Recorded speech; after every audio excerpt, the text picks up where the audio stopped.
Hey guys, it's Julie Saillant. I am your intuitive healer for your life and business. I'm also an animal communicator. Welcome to the channel. Thank you for being here. I have just started out on some brand new, super cool videos I've been wanting to do for a while on life path numbers. And tonight, we are going to do life path number 3. Super excited about this. So what I do is I'm an intuitive healer and I channel information from God, from spirit, from the universe, the archangels, your ancestors. This will be a collective reading. And what I'm going to do is also, because I'm an animal communicator, the animals always help me and they'll help us out as well. I'm sorry if there's some clicking in the background. That's the dog walking. There's not much I can do about that. So just stick with me because I think you want to go lay down. Animals speak to me through images and words. And what happens is a lot of the time, the animals will loan us attributes that you may not have right now so that you can use theirs until you can form your own attributes. It's super cool. So I do pull a couple of animal cards. I do pull a couple of dragon cards as well. But the first thing I want to do is let's get into a little bit about you. And again, if you hear breathing, that's the dogs. Hopefully they'll lay down. Life path number 3. Okay, so if you haven't watched the video on how to figure out your life path number, please do check it out. It's the first video that I posted. I'll pin it to the top. And I'll include a link below as well. But the basic way that this is done is super easy. Is you take your birthday. So you take the month, the day, and the year that you're born, okay? And you break it down into the simplest and lowest numbers. So I'll just take my birthday. I was born in October, okay? So that's the 10th month of the year. So 1 plus 0 is 1. And then my birthday is 25, right? So 2 plus 5 is 7. And then whatever, I'm not going to tell you, I say in every video, I'm not going to tell you the year that I was born, but let's just say that, you're taking 1983 as an example. So you would do 1 plus 9 plus 8 plus 3, and then you put that to the lowest number. So then those 3 numbers, okay, the day, the month, and the year, those are the ones you want to add up and bring that down to the lowest number possible. So you can only go up to 11, guys. So it's 1 through 11. If you have anything bigger than that, you're going to have to continue to reduce it. It's really, really simple. I'm going to see if I can find a calculator for you just so you'll have it and you can just click on it and it will give it to you. Life path number 3. By the way, these are very eerily so on point. For me, I'm a number 11, which is a master number. And master numbers just mean that we've incarnated here for a very long time. We're here to be teachers. We're here to be illuminators. We're here to be guides. Every single number has something very specific that is akin to that person. So for instance, the life path number 3 is a communicator. Communicators are very expressive people. Number 3s, they have the life path number 3. I'm just going to read this because I want to make sure that I get all this for you guys. They're very good at speaking. They are extroverts. They love people. Very, very creative, artistic, intelligent, very career driven. So they have a talent with words and they love people. They're very inspiring and very optimistic type of people.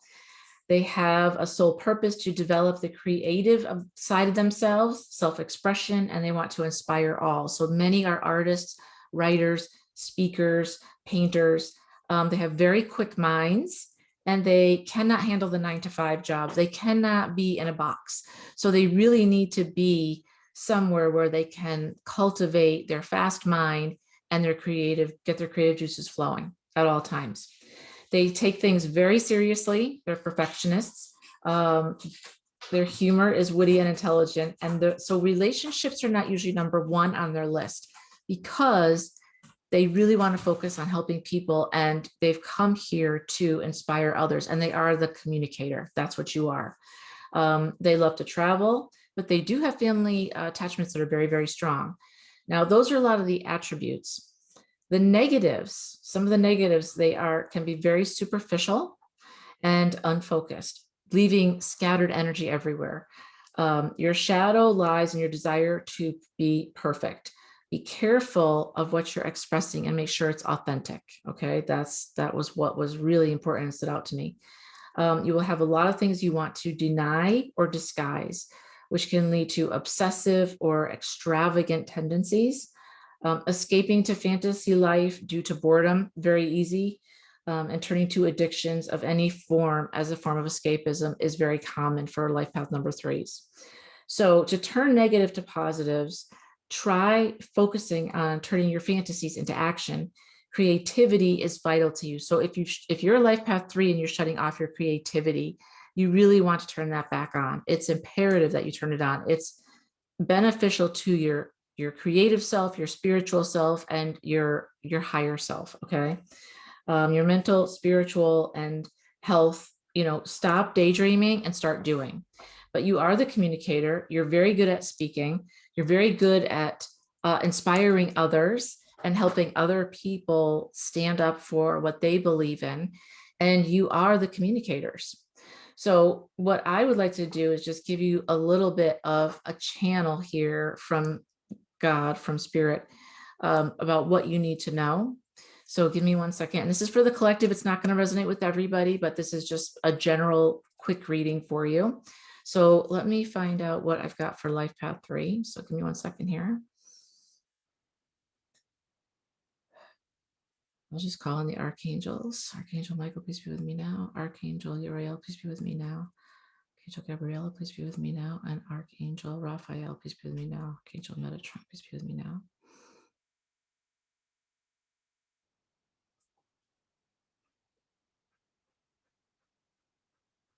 Okay. What they're immediately giving right now for me is a car. You're in a car and you're driving very fast down the road. You're the type of person who has a very quick mind. So you want to get from A to your destination very quickly and efficiently. That means that you kind of don't care if you're running really quickly, if you're running people off the side of the road. Remember, this is not in real life. This is just what I'm seeing in my head. But what this means is that you, as you're driving down the road, you have choices. You can go straight, you can take a right, you can take a left. You have such amazing fantasies and you're so driven, but your perfectionism and your tendency to be hard on yourself is stopping you from really completing your mission. So that results in a lot of scattered energy for you. So you're driving down the road, you're going as fast as you can, and your mind says, I could go right, I could go left, I could go straight. What should I do? If I go right, if I don't like that, I can backtrack. I still have time to go a little bit straight, and then I can backtrack again and maybe go left. So, you are leaving a lot of doors open, and that means that you're not starting something and then finishing it. You're stressing out because you're creating in your mind too many options because you don't want to miss out on anything and you're going too fast. This is a case where you might want to slow down to speed up because you are a communicator, and because your mind is so fast and because you're so driven, which are all really good things, you can either go really quickly or stop completely and then start daydreaming and then get really caught up in the daydreaming. And then it's all of a sudden like, well, I, should have done this and I should have done that, but I didn't because I was daydreaming.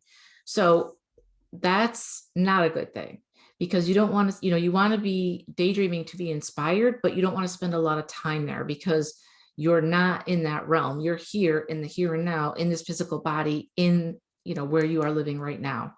So try to take more action towards your goals. But I would say, see if you can slow your mind down a little bit more to be methodical about it, because the more methodical that you are, the faster you're going to go. In other words, instead of just shooting off like a rocket and not really being prepared, that results in your scattered energy and you wasting a lot of time, right? Because you think I could go here and try this. If it doesn't work, I'll backtrack, go here, try that. But that really wastes a lot of time versus you kind of slowing down long enough to really look at the picture and figure out, okay, this is what I want to do. And this is how I think I can get there. Let me try it this way first. If this doesn't work, I can backtrack and I can think of another plan. But for right now, let's just move forward with this plan. Does that make sense? So slow down to speed up. And then as you're going, just remember, you've got to stay focused. I work with a lot of clients who are threes, it feels like, and they are constantly, lots of things come into their field. Like I could try this and I could try that. And I'm always like, stay the course, stay straight, keep going straight, because it's kind of like shiny object syndrome. And I think it's because you're so multifaceted, because you can do so many things well. You are probably the type of person that's never going to really want to work for someone else. And if you do, it's going to be at a very high level, because you have a very high position. You want to be in a position of authority, but you have a high thought of yourself, which is a good thing. But just be wary of how that comes off to other people as very boastful, kind of full of yourself, not really caring about anybody else, kind of frivolous.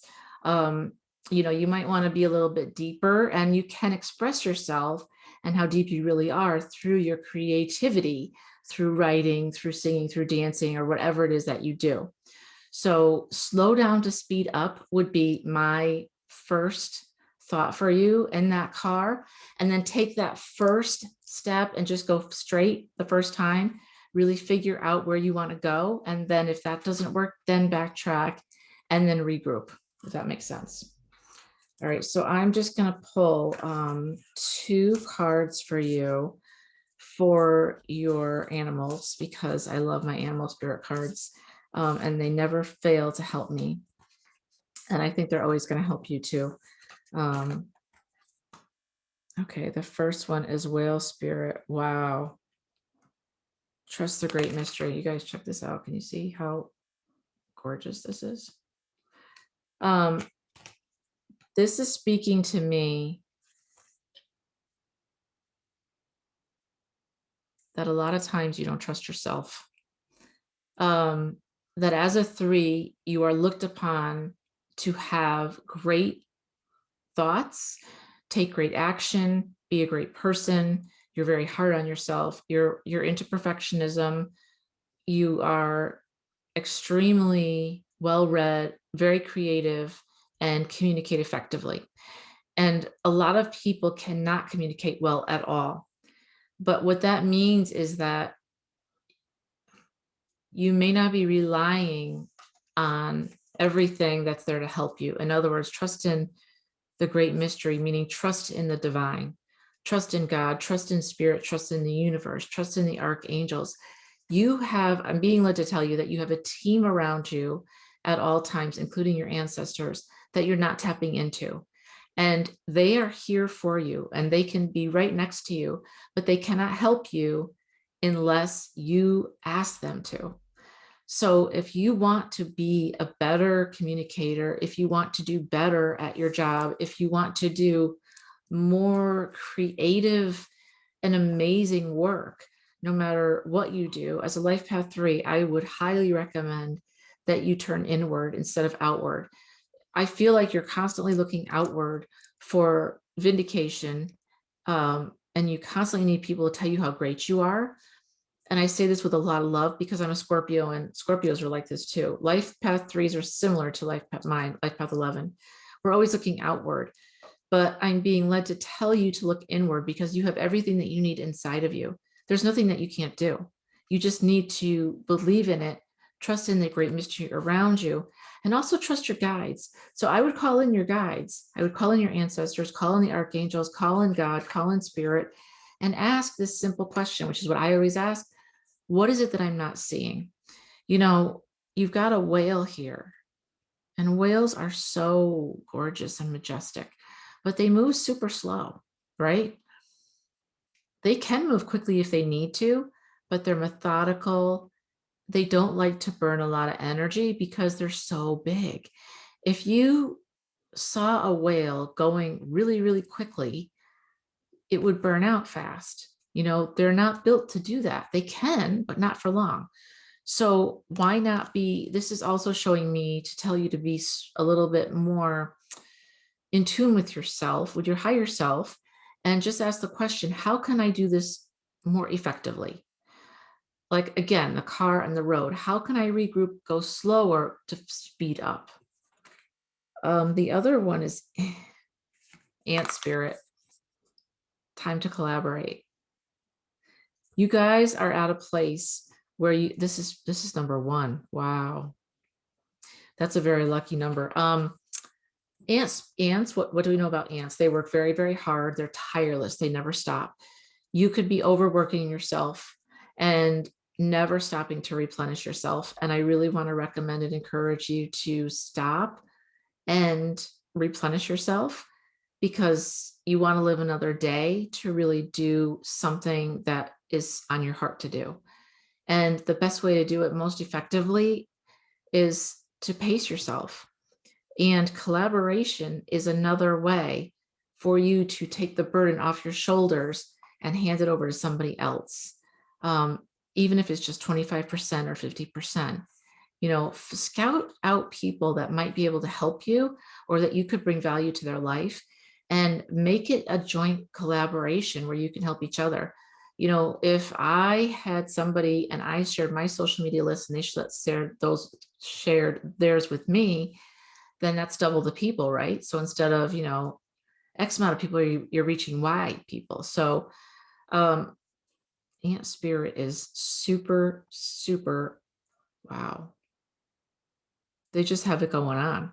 They know exactly what to do. They never stop. And there again, if they're going down the road and they get a block in the road, they just go around it. They go over it. They go under it. They go to the side of it. They just never stop. So it's all about being tenacious. And you are the communicator, and you are a perfectionist, and you are creative. If you are life path 3 and you're not being creative right now, you really need to stop and slow down. And you really need to get back to what makes you light up.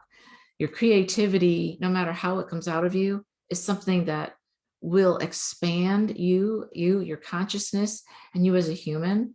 And it will help others, because then you'll be able to shine your light. And as you shine your light, then we can all grow in our light as well. So I hope this helped you. This was Life Path 3. Let me know if you like this video. Please like, share, subscribe. Don't forget to let me know if this was helpful for you, and I will do other ones. And also let me know in the comments area what questions you'd like to have me ask, or what you'd like me to channel next time when I do Life Path 3. All right, guys, thanks so much. Take care. Also, I always forget this.